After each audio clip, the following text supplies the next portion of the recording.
All right. Good morning, good evening, good afternoon. Monday market update.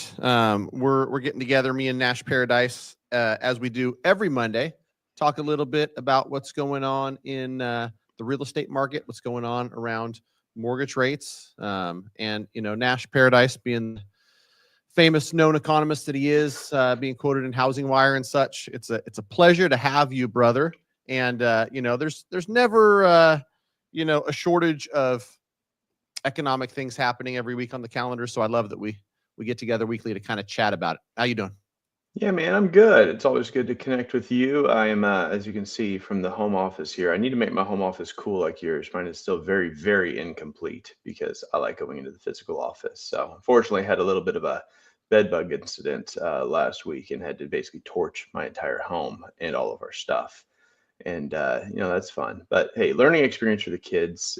Mama's a nurse and goes into some questionable people's homes, and it's a blessing to be able to replace our entire house worth of stuff because there are bed bugs everywhere. So hey, Wow. that's fun. That's what I've been going through. So that's why we're here at the Dirty Home Office. And let's I feel like that's a great transition into talking about what happened last week with the Fed. So jumping into last week's economic news, there's a bit of a bug in the data, and everyone is pushing hard for that Fed rate cut. We knew we weren't going to get it. The FOMC group, the comments, the dot plot, that's what everyone cared about. So the interesting takeaways here from last week's news is we're getting a little more aggressive. And now, again, I'm just talking about what happened at the end of last week. I'm going to talk about what happened over the weekend and Monday morning. So we can hit a little bit about what's happened since then. But, the people want the cuts. Inflation is taking a much stronger position in everyone's mental image as compared to jobs for some reason. Of course, the Fed has a dual mandate, employment and inflation. Those two things are working against each other a little bit right now, but inflation has been coming down, has been missing estimates. And so when we got the renewed dot plot, we're getting a little more aggressive. And we're going to jump into that here in a couple of slides, seeing what the projections are for the Fed futures. And I think those are really cool. So I'm excited to get into those. But last week is Fed week. Fed week is Fed week. It was a good week on pricing, small improvements. Things basically hit where we expected them to be. Let's talk about what's happening this week, though, because this week is a very, very stacked week. So there's so much stuff going on this week. I can't even see it in my side, which is fine because I've got another little sheet right here with all the good stuff. We got a lot going on, and it's really hard to say that all this econ data is relevant. So far, we've been seeing, the Fed members coming out and giving their speeches. We had Waller last week. Bowman was talking today, and they're starting to put some pressure on their own organization. They're saying that we should really be looking harder at cuts, and things are moving in a direction that cuts may be necessary. So outside of all the Fed chat going on, S&P Global Manufacturing PMI, S&P Global Services today, those came in about as expected. Nothing crazy there. Other big days coming on. Thursday, I guess, we've got GDP price index, GDP annualized. I don't know that anyone really cares about that right now, considering the amount of news and data that have been going on, I just really don't see the market reacting super strongly to that. And then, core PCE. PCE is my homie. We like PCE. Are you down with PCE? The Fed knows me. That's what the Fed likes. So it's going to be really interesting to see. Kind of like the last time. You remember when we had core CPI, was it a week and a half ago? And I was saying, hey, they are projecting these increases in inflation. And if we come up short of that, it could be very good for interest rates. Fortunately, it's a Friday. Fridays are never great days for interest rates typically. But it could be an interesting day because the PCE for year over year in May, our previous reporting was 2.5%. They're projecting at 2.6. So that gives us a little bumper room if we can come in under that. The month over month, 0.1% previous, 0.1% forecast. So a lot harder to miss on that one. But yeah, the year over year in May, Friday could be a good day. What do you think, Gucci? Yeah, with all this stuff going on, the thing that popped in my mind to ask you as somebody who follows this stuff, we've seen some interesting happenings over the past, call it 6 months, where political data kind of outweighs a lot of this more granular stuff that's, weekly, monthly stats. And so I guess my thought is most people have seen or heard or know that there's, some stuff going on with the Middle East, and there's some, bombs that were dropped. Mm-hmm. Is that in your mind going to kind of trump, pun maybe not intended, all of this other economic data as when it relates to like how it's going to affect mortgage bonds and rates? Put a pin in that. That's what we'll chat about that. I've got a lot to say on that. That's the focus. That's Okay. why we'll jump through this stuff pretty quick. Yes, I know you're eager, Matt. I know that's the big news, and I alluded to it, and we're going to get into that a lot heavier because it bears, especially for real estate professionals, having a good understanding of how things like this typically have affected the market and what we're expecting going forward. I think it's a good way to close because those are some great talking points. But I don't want to miss what I was excited about because remember, I'm the nerd guy. I wanted to know what's going to happen with the dot plot because you remember last week when we got into the forecasting on the Fed funds rate, some clown decided to forecast rates going up in the last meeting and had this messed up our chart to where the chart had that 450 to 475 range on there and just That's now gone. broke everything. It is Nash gone. can rest easy again. I feel That much better about disappeared this. from the chart. So, I mean, these chart over chart, week over week changes are really, really big, which is cool. Now, I've been saying for a while, and it's looked like for a while that we're not going to see any kind of rate drop in July. I think, 3%, it's probably not going to happen. But what will be interesting is how does that 83% figure hold up in a week or two or three from now? I have a feeling that it's going to get a little more narrow on that gap. We'll have a few more people thinking that we could possibly see a rate drop in July. Hopefully not too many. The problem happens when it's too close and it's kind of split and we don't really know if there's going to be a rate drop. And then if markets start reacting, hoping for it, and then we don't get it, then we can actually see some blowback the opposite direction. And this is not fun. It shakes things up a little bit. So I still feel really good about September for the first rate drop. We're still and have been forecasting 2 rate drops this year, which was September and December. And that by the time we get to December, man, that's 91%. We have the second rate drop. The September of this year is looking really, really good. But I got eyes on the prize for October right now. That split has shifted a lot since a couple Mondays ago, to where we're still pretty heavy on not seeing back-to-back drops, but 38.5% chance that we could see that second drop by October. And what happens here is if we do see that second rate drop in October, we could really see the push for a third rate drop this year. I still think it's unlikely. It's probably not going to happen. But even if you just back that third rate drop, like right now, it's heavily projected for March of 26. If you back that up to January, it could speed things up a little bit, make a nicer first quarter for us as real estate professionals. And, that could work out in our favor. it's going to be a wait and see. And the takeaway here hasn't really changed. It's going to be September before we see this first rate drop, unless some crazy economic news comes out. Right. Yeah, I agreed. Or, some crazy political issues where stuff escalates and that can always affect it. But again, there's a pin in that, Nash. I know You're dying, man. I can see that. Don't worry, we're almost there. Let's talk about what happened to interest rates last week, and then we can move on to the news of the day. So let me say one thing about that last chart, just because you kind of ran by it, and I think that it's important for people to understand.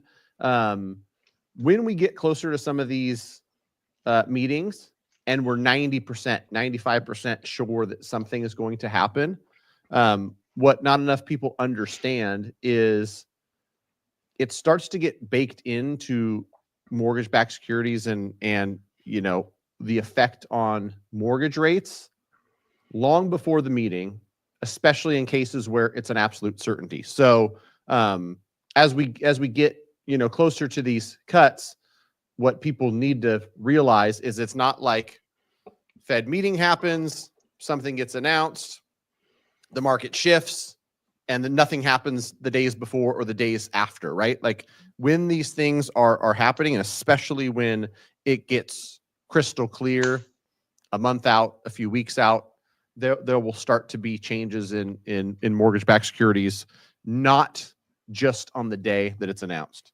Yeah, they're smart. We know what's going on. And as long as there's not anything shocking, which there usually isn't, like you said, it's all baked in. What everyone's listening for is what is said. What's the projections? Bonds, treasuries, MBS securities, these are all futures. So, people are trying to anticipate what's going to happen in, 90, 120, 180 days. That's where decision making is made. So anytime we have a Fed rate decision, it's not what happens, it's what do they say afterwards, and then you'll see some movement. That's why a lot of times, the Fed can lower the funds rate and mortgage rates go up because we knew it was going to come down, but now the overall long-term projection isn't necessarily as strong as we hoped. So good ad, very, very good info there. Jumping into this slide, mortgage rates. We really, I feel like we're only talking about the most recent week because it's been a lot of living in this middle ground, this in between 6.7 and 7% for the overnight average. That's 30-year fixed, high credit with some costs. This is just the average locked rate for conventional 30-year fixed.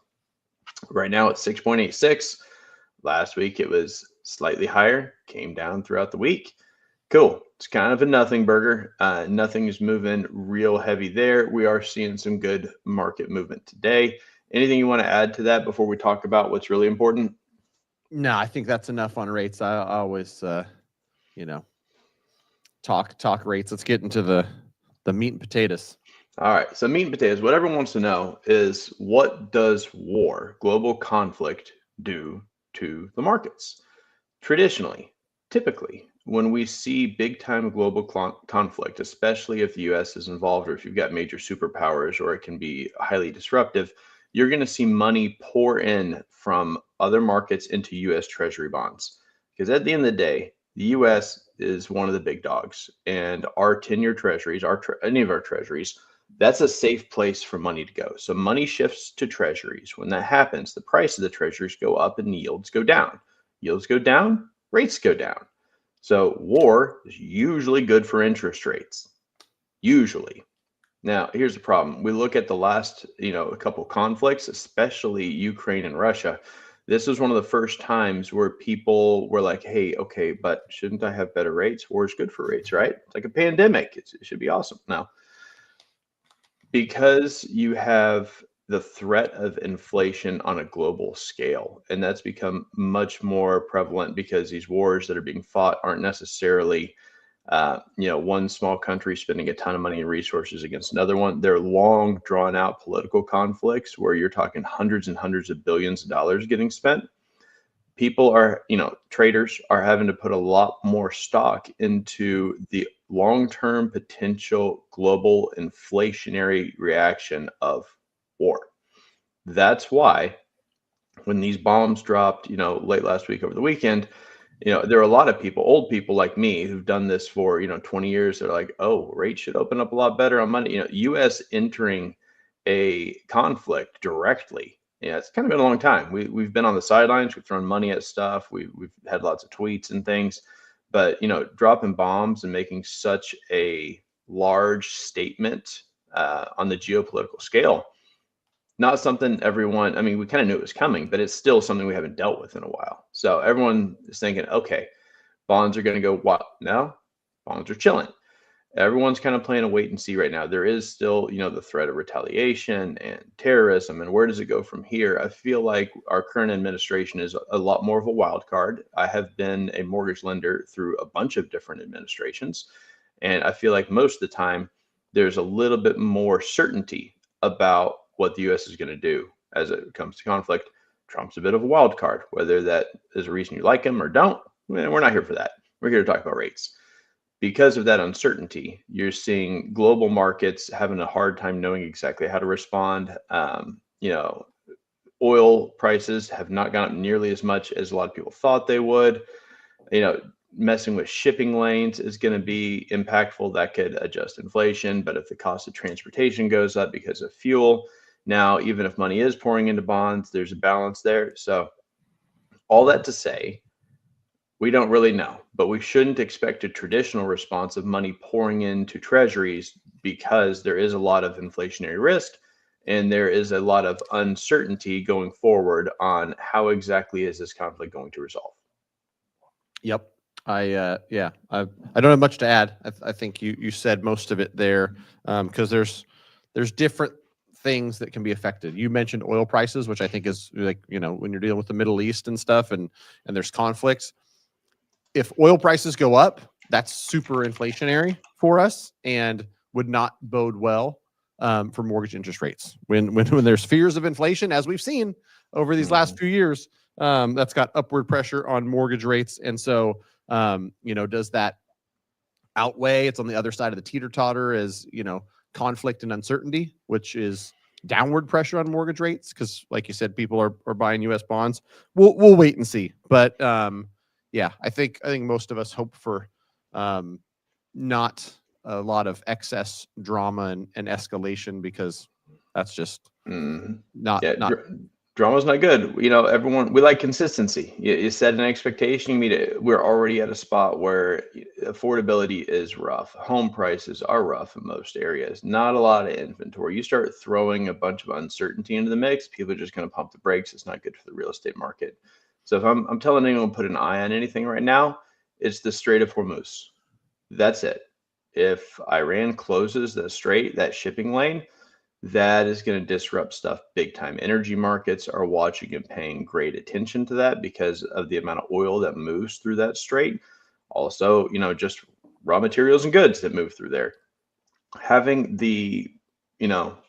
Iran has a little bit of power and influence here. That strait is a significant amount of influence that could lead to a lot more escalation, but could lead to an immediate impact on world economies. And I think that's where all the billions and hundreds of billions of dollars in these energy markets, that's what everyone is keeping their eye on.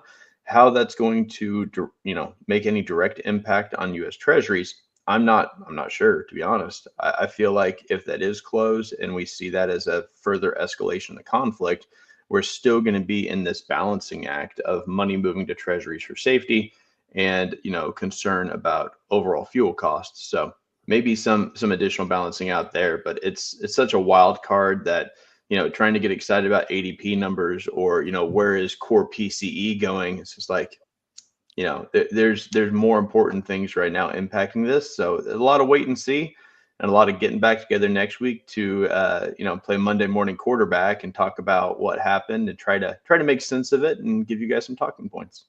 Yeah, for sure. Lastly, like as it relates to all this stuff, I was just glancing at mortgage applications, and I think there's a lot of stuff, from a headline perspective that's like, mortgage applications are down, even though rates were down and you'd expect them to be up. Home buyer sentiment or builder sentiment is down. The funny part is, if I look at it and just, being a numbers guy, if you take 25 versus 24, I'm talking about the years, mortgage application action and really closed like purchases are both up. So there's more action going on this year than last. In my opinion, there's more uncertainty this year than last. I think it, from my point of view, people should be optimistic about that. Tons of headwinds, tons of uncertainty, people still buying real estate, people still understanding it's a good, asset to hold long term. So imagine what the market's going to look like in an environment where we don't even need tailwinds. We just need a little bit of calm winds where there's not winds. And so, in a world where there's more political, economic certainty, in a world where interest rates are down, not even significantly, to 6.25% to 6%, in a world where that happens, home buyers, in my opinion, because I talk to them every single day, I have their files, I have them pre-approved, are going to come racing back to housing, because housing is something that's always performed over the last 100 years. And so, to me, that is something people can be optimistic about.